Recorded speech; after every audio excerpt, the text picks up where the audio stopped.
Yay.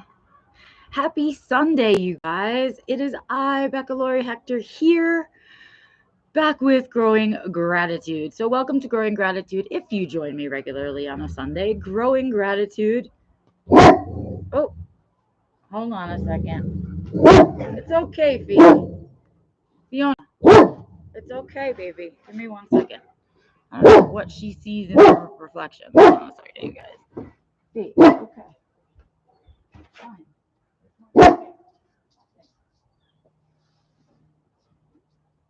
Okay? Nothing. Oh, I really hope she stops barking. Sorry, you guys. There was something reflected in the door, in the glass door, and she was like, not having it. Fiona, stop it. Anyway, Fiona, quiet. It's enough. Go downstairs and be a dog. It's okay. Go be a dog. Hey. Anyway, I'm going to ignore her and hopefully she'll stop barking. So here's the deal. Growing Gratitude is what I do every Sunday. Hey, go downstairs. Go. You have to go downstairs then if you're going to keep barking. You done? Quiet. Anyway, so let's start again. Hi, welcome to Growing Gratitude. I'm sorry you have to watch all that because it's a live stream. Anyway, Growing Gratitude is what I do every Sunday. I try to sit down and very publicly talk about the things that I'm grateful for in my life, no matter how crappy my week has been. And this week, we will do it once again. And my hope is that it inspires you guys to really regularly think about the things that you're grateful for in your life. Anywho, hey, Bernard, welcome. This is what we're going to do this week. We're going to talk about gratitudes. The thing is, I didn't really have time to think about them this week. Isn't that crazy? Hi, CV. Sorry for all of the Fiona-ness, but she apparently thought she saw something. Anyway, so what I want to talk about today is, hey, Burnett, is the gratitudes that I haven't had to think about, which is what I mean. What I mean is, oh, I'm struggling today. What I mean is that I had a week where I was so busy this week and kind of changing things up that I didn't really have the time to pause and think about the things that I was grateful for. And I want to do, so I'm going to be doing it really spontaneously, you guys, as I think about my week sitting here right in front of you, which is kind of a more realistic way of doing gratitudes. Most of the time we are too busy to notice them, right? We are too busy to do that. And the whole point of growing gratitude is to take the time and space regularly to sit down and think about them specifically. And that's what I'm going to do right now because I really haven't had the chance this week. It was kind of a crazy week. I think I started to talk to you guys about some movement that I'm going to have. And so what I want to share with you is that things are happening over at the coffee shack with Antonio. He's doing fantastic, by the way, you guys. I'm really proud of him. It's not even about money making or any of that. I'm just so proud of him for stepping into that space. In fact, maybe that's one of my gratitudes. I am so grateful for Antonio taking the risk and taking that risk for himself of doing this thing and then just really taking it on like, I don't know, like a superhero kind of. I mean, he really just was like, this is what I want to do, and I'm going to make it happen no matter how hard I have to work, no matter what sacrifices I have to make. And that's what he's been doing, and he's been really stepping up to the plate to do things that are difficult for him. There are parts of this thing that are difficult for him, his brain, and just in general, right, are not easy things. Like taking care of a staff, for example. And so it's been amazing to watch him kind of blossom into this business owner person that he is. And so anyway, as we're coming along to the end of the season, a lot of the people that we have working for us over there are, younger. They're still in college. They're college age kids and stuff. And they're all going back to classes for fall. And what that means for me is that I need to step up to the plate too, and I need to start pulling my weight over there. And what that's going to mean is doing, I thought it was going to mean doing no days at the vet's office. But we figured out a way for me to do still 2 days there, which means I still get to do it. But it's actually turned out to be this really important thing. You and I talk about a lot. We talk about balance, right? I talk about it in the course, I talk about it in life. And so in creation of this balance, what I was realizing about the work at the vet's office is that it's demanding in a different way for me, right? Like I love being there because I'm in the moment. I'm only thinking about that. It gives me a break from thinking about autism and the greater big A autism. And it gives me a break from worrying about stuff here at the house and stuff over there at the shack. And it just gives me a break to be um, like just sort of in that thing and enjoying doing that thing, right? The other half of it is though that it's super sensory demanding, right? I leave there, I think every time I work with a sensory headache, and that's nobody's fault, right? There's a lot of noises with it. It's been really hot lately, and that's Mother Nature. Nobody can control that, right? The place happens to be lit with fluorescence, which is, I would say, 90% of the planet has lit by fluorescence right now. It's cheap, it's easy, it gives you good lighting, but I can hear it and feel it. And by the end of the day, that's sort of taken its toll on me, and I have to start taking more breaks outside and stuff like that. And I noticed that the day after working, or if I've worked 2 days in a row, that I really need to recharge in a bigger way, which isn't leaving me free to do my writing and isn't leaving me free to help out over there. And so it really was, it was like something that I didn't choose, but something I needed, if that makes sense. So I'll be doing Fridays and Saturdays over at the vet's office, which means we don't have to move anything. And the rest of the week, I'll be sort of balancing my time between doing autism stuff and helping out over there. In fact, what you'll probably see me doing is a lot more of my autism stuff from over there, because I'm going to be over there a lot more. Including this afternoon, which is, I'm going to start training this afternoon. Antonia is going to start teaching me some of the stuff. And so I'm grateful for, and here, and we're going to talk about this on Wednesday. I am grateful for this flexibility that I've learned. It's that Japanese building technique. It's the little bit of flexibility thing, right? That is allowing me this quick resilience, not just, oh, fall down, big mistake, get back up really well. That's good resilience, but this quick resilience, this, oh, I don't need to fall all the way down. I can be resilient right here and fix it before I drop all the way down, right? I could have said no to all of that. I could have tried to keep doing more days at the vet's office and doing that over there and doing this, right?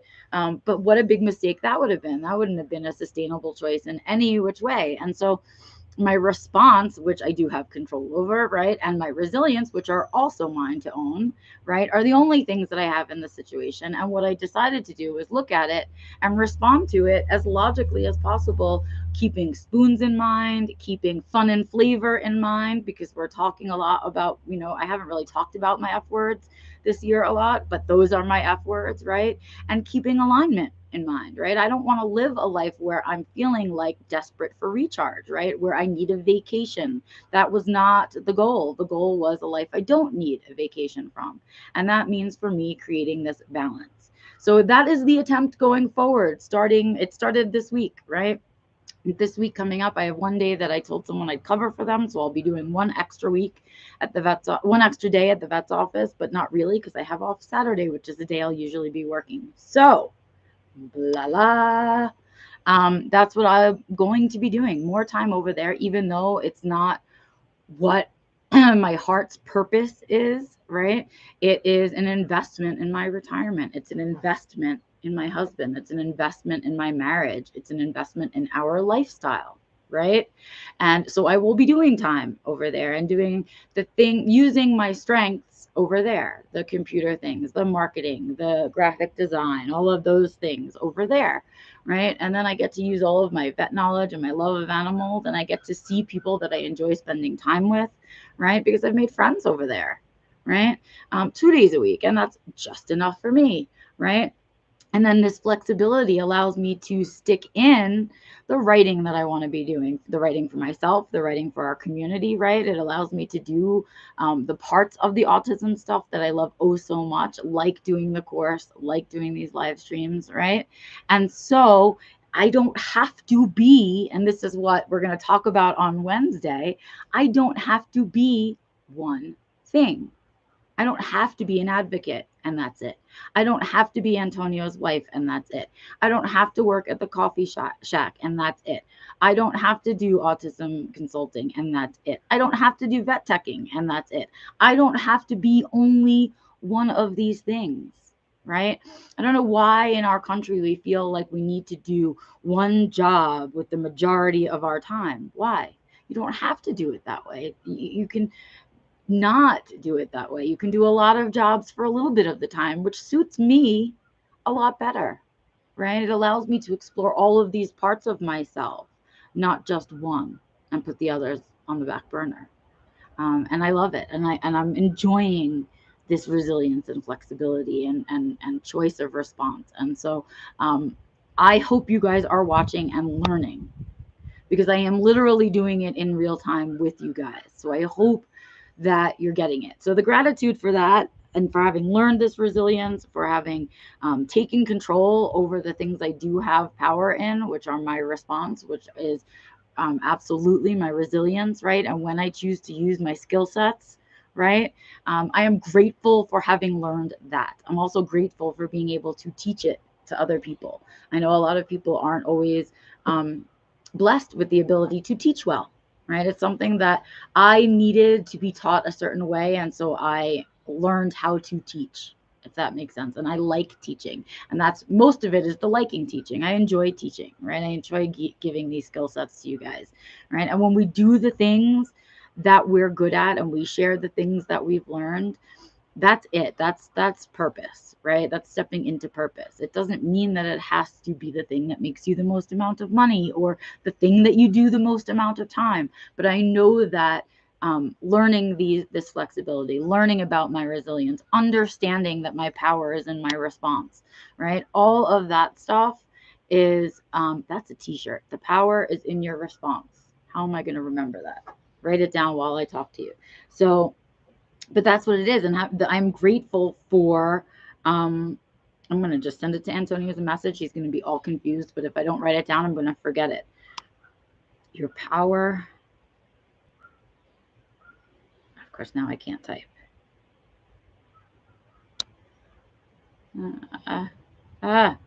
Your power is in your response.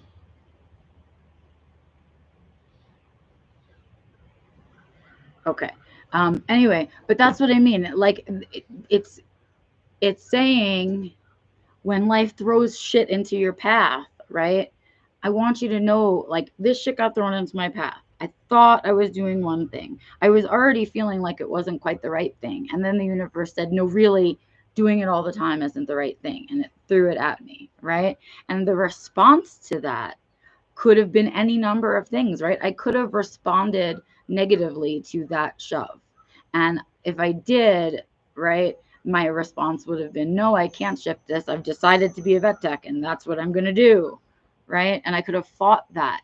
But if I was listening and paying attention, right, the universe is pointing it out to me, because the way that it was suddenly feeling and the way that it was playing out was not in alignment with the life that I've created, right?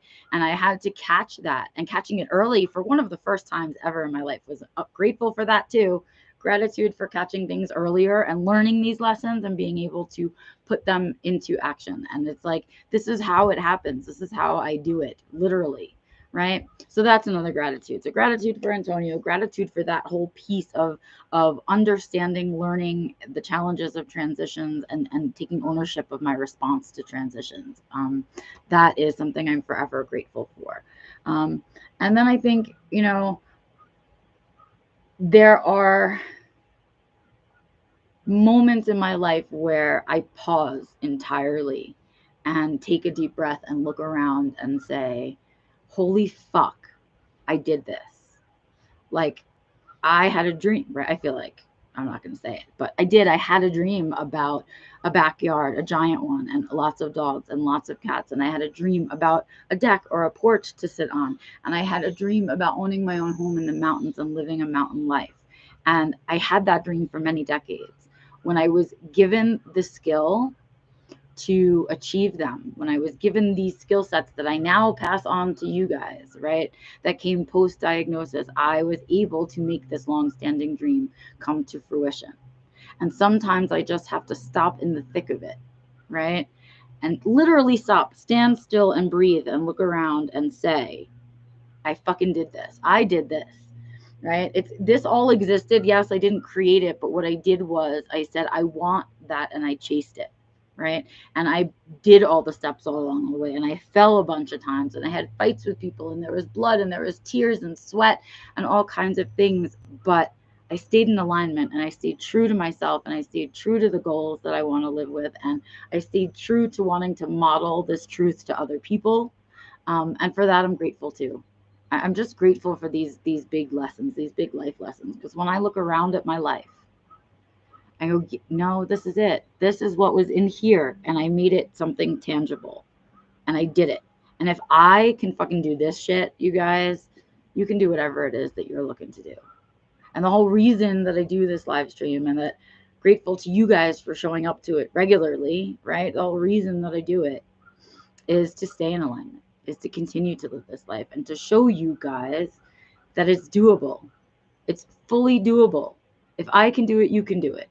I was diagnosed late. Had to integrate my autism. I had to take ownership of it. I had to learn to love myself with it. I had to say my values and my priorities are important. I had to say my opinion matters most. I had to say me first. I had to say a lot of really hard things to myself to get here. But I did get here. And now I'm teaching you guys how to get here for you, whatever your here is, right? It's a learned skill set. And it gets easier and you get better at it the more you do it, which I hope you can see that I literally walk in the footsteps that I teach you. Like, I am not teaching you stuff that I do not do. Because this is what it works. And my biggest moment of gratitude was this week with Walter, actually. And I'm just going to share this with you probably, and that'll probably be it for me today. I think my biggest gratitude moment was with Walter this week, when I just said, you know, I wasn't at the vet's office. I was on duty half and half for autism in the coffee shack. So I was doing some things for him, and I was doing some things for myself. And Antonio needed me to run over there, which is like a 15-minute drive. And I said, you know what? I'm taking Walter. I'm going to take Walter for the trip. And not never. I haven't seen Walter this happy in a really long time. He really loves the car. He loves going places. He loves smelling and seeing new things. And that's because as a pup, I made him go and do those things. We went on airplanes. We did conferences. He had to do a lot of hard things. And so I try to remember that he did those hard things, and that he deserves some easy things now, like a car ride. So we went on our car ride, and I took him on a little walk, and he saw some places, and then we came back home, and it was like an hour and a half. And he was just so grateful to me the rest of the day. And we spent some really quality time, just me and him, which we haven't had a chance to do in a really long time. And he was grateful for that too, and so was I. And so I watched him with his head out the window, enjoying the breeze and smelling new smells and doing all the dog things. And then we snuggled and cuddled after that, because he was just so fulfilled. He was fulfilled. He had all of his check boxes checked. And I know how that feels. And I need to remember that they need to feel that more often. And for Walter, it's car rides. For Walter, it's being included in the human stuff. Because for the first few years of his life, it was just Walter and us. And he was included in all the human stuff, because he didn't have other dogs to stay home and hang out with. So I need to remember that he needs that input time. And I need to start volunteering somewhere where for his sake, so that he can get extra pets and he can get time out with new smells. But I'm grateful for that reminder, and I was grateful for that time we spent this week. And I'm grateful that because of this transition and this balance that I'm starting to create again and recreating as I need to, with adjusting, I get to take him out with me more. And I'm going to do that because it makes me feel good and it makes him feel good. And it reminds him that though I love all of my dogs, he will always, always, always have a place in my heart that's different. It's bigger. He's my first dog. I raised him from a puppy. And we have a really special bond. And I love my other dogs, but he and I have this thing. And it needs to be honored a lot more often. So I leave you with that, because Walter might just be Walter and Antonio are, okay, I'm going to be three. Walter, Antonio, and Schmidt, my cat, are my bubble, right? They are my innermost bubble. And I have a bubble around that, but they're my first layer. And that is an important thing for me to acknowledge and have respect for often. And before I say goodbye, have a great Sunday, do all the things that I tell you to do. Giant shout out to Antonio. He and I are doing our separate work right now, but it is our anniversary, our wedding anniversary. Today is 3 years married for the two of us. We're like 5 years together, 6 years together.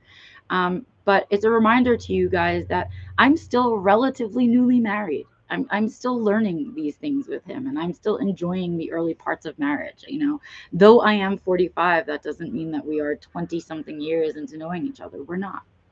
And so a reminder to that, and happy anniversary to us, for beating all the odds, and kind of sticking this out together in this crazy life. So yay, we're going to spend the afternoon together, probably at the coffee shop working on a menu, but nonetheless, we will be together. And so happy anniversary to us. All right, you guys, that's going to be it for me today on Growing Gratitude. I will be back here on Wednesday. Oh, no, I won't. That's right. Okay, so I do need to talk to you guys, and I do want to do a live stream this week. I think I'm going to do it on Tuesday instead of Wednesday this week. So keep your eyes open to my social media, because the days that I do my live stream, I always put a post out right before. I have to decide. I'm either going to do it Tuesday or Thursday this week, because I have to cover for someone on Wednesday at work. So keep an eye out to social media. It'll either be Tuesday or Thursday this week. I'll do my best to get that knowledge out there to you guys as soon as possible, for this week. And then we'll be back to our regular routine, and I'll be back on Sunday with the next Growing Gratitude.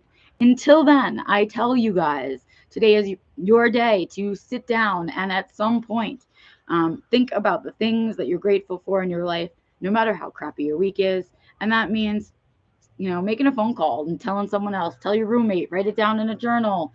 I don't know, make a video that nobody sees. Whatever you need to do, go out into the woods and think about it for half an hour. But acknowledge the things you have to be grateful for in your life, because it creates positivity, it keeps you motivated, and it keeps you really on your goals. It reminds you that even when you're having a crappy week, good things are happening. So don't forget them. So you guys, go have an amazing Sunday. Seek joy, share joy, create joy, all the joys, and I will see you out and about on the interwebs. As always, your thumbs up and thumbs down tell me if I'm continuing to give you good content, as well as your comments and shares. They all tell me that you guys are involved. So keep it up, and thank you. I will see you guys out and about out there. Have a good Sunday, and I'll see you on live stream. Bye, you guys.